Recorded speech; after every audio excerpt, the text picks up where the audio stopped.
I love the fact that I'm pretending to drink warm and delicious coffee, but all I have are some cold remains. So we're looking after a dog at the moment, and it continuously ruins my takes by barking in the background. So this is just cold coffee, but that's not what I'm going to talk about today, neither coffee nor dogs. I'm going to talk about an interesting thing. It was suggested to me by a subscriber recently that I cover this. It's an Icelandic database called Íslendingabók, the Book of the Icelanders, which is actually a genealogical database which allows Icelanders to trace how they are related to one another. And this got into the global spotlight a few years ago when news went around the world that Icelanders had access to this anti-incest dating app.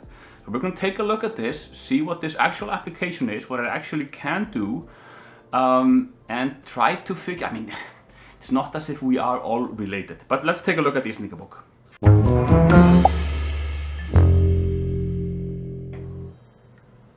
Yeah, okay, it literally says we are all related.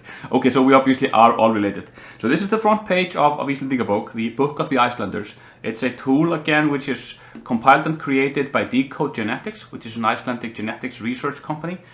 It's based on all kinds of genealogical information from Icelanders. Icelanders seem to have an innate interest in the subject, probably because we are few and quite related, apparently. So we have a lot of records going back centuries and centuries about births and deaths and where people have actually lived. The name Íslendingabók, Book of the Icelanders, is actually taken from the name of one of the, I don't know if we call it the Icelandic sagas, but one of the first written books in Icelandic. It was called Íslendingabók. It was written by Ari Fróði, a scholar back in the day in the early 12th century, 1120 or 30 or so. And that particular book contained like a census or information, basically a recording of the first settlers of Iceland and the first people who actually came here. This one, however, let's take a look. It's of course available in app form as well, but I'm going to log on to the web tool itself. I can use some electronic identification. Let me see. Using my phone to confirm a logon. Exciting adventures in waiting. Here we go. Íslendingabók says, good morning, Ívar. There are 410 other people using Íslendingabók at the moment. So just before I mention this one, the anti-incest app, it's not Íslendingabók itself as I understand it. I think it was something which came out of a contest where people were trying to find smart ways of utilizing the database. It was created a few years ago, probably by some university students, even though I don't actually know. It was an app which really, I think went around society here for a little bit. I can't seem to find it, at least on the Android Play Store or Google Play Store anymore. But I think it allowed you basically to bump phones and figure out how related you were to one another. Whether you wanted to use that as an anti-incest dating thing or not is of course up to the individual user. But let's take a look at what this thing can do. So first off, I can look at my information. I can see my it's called framættin, which is basically just my family tree, and then some statistics about my particular family. So I'm going to blank some of these things out, mainly things that have to do with other people. But if we look at my information, I can see where I'm born. I can see basically my closest relatives, spouses, past and present, children, siblings, parents, so on and so forth. And here people can add like a short bio, you can add pictures, you can do certain various things. And people have already started doing this for deceased ancestors. Something you have access to. You can actually input or upload information about your ancestors. So every now and then when you start looking at these family trees, you will even see photos or some short bio texts about deceased people. So let's go back and take a look at some statistics about my family. This one is interesting in the sense that we have an ability to see like average ages, who is the oldest, who is the youngest in my current family. You can see, let's see, we have common names in the family. Let's take a look at this one. This is interesting. Which is the most popular name in my family? And I can see here, if I look at both my mother and father's families, only my mother's family and only my father's family, And you can see here, you see male names, so Sigurður and Ólafur are the most common male names, followed by Árni, Kristján, Þorsteinn, Jón, so on and so forth. On the female side, we have the most common one are Margrét, Ásdís, Emilía, Sigríður, Elín, so on and so forth. And Eirún, which is my oldest daughter. And these are middle names, so most common middle names of both men and women. Of course, I can branch it down into the mother's and father's family, but I don't think that's particularly interesting. There are other things, of course, in the I skipped that in the family statistics. You can see number of and the age of relatives and where people were actually born. So I'm not going to go into the age and number, so to speak. I think that's a little bit personal.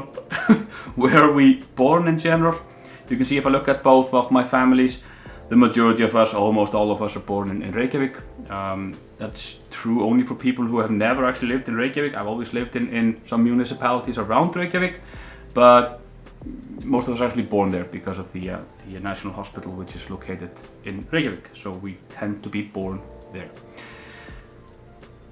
All right. I can also look at, again, my family tree.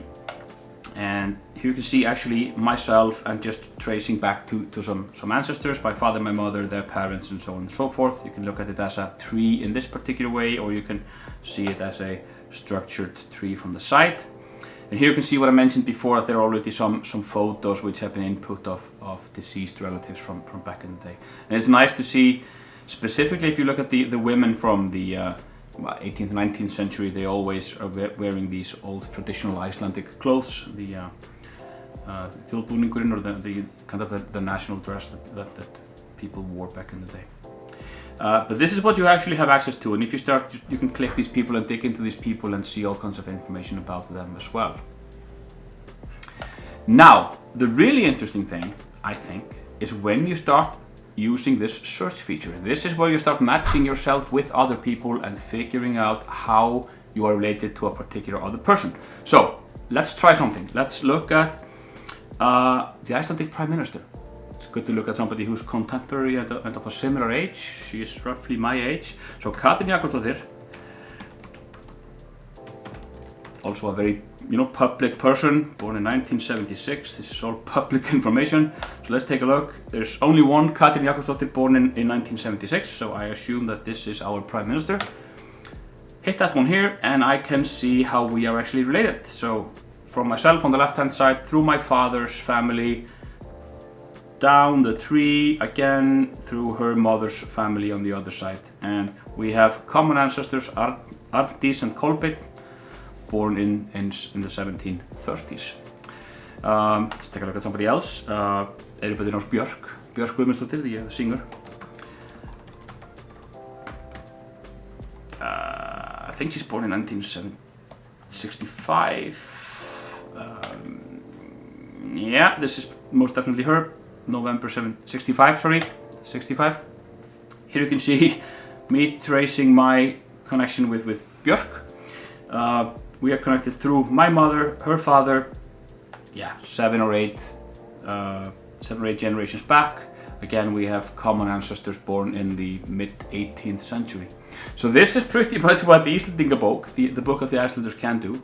So you can trace your connection to almost every person in Iceland who lives in Iceland, an Icelandic citizen who has at least one parent of Icelandic heritage. So it's of course not available for people whose heritage goes back or goes outside of the country. Naturally, we don't have those records in place.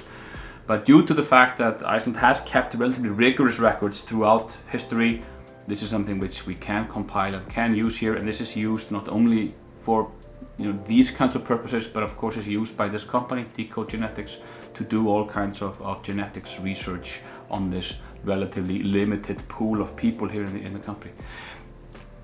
You can of course debate the validity of some of this information, specifically going back in time. You will see that of course it happens that children were incorrectly fathered, so to speak. But I think that, all in all, we have something which pretty well approximates the reality. So this is Íslendingabók, the book of the Icelanders. I could not find the actual dating app, the bumping app, anymore on the Google Play Store. It did exist, definitely, But you can of course still, regardless of that particular app, get somebody's name, get their birth date, and you can log on to here and look up how you're related. This was Íslendingabók. Thanks for watching. See you in the next one.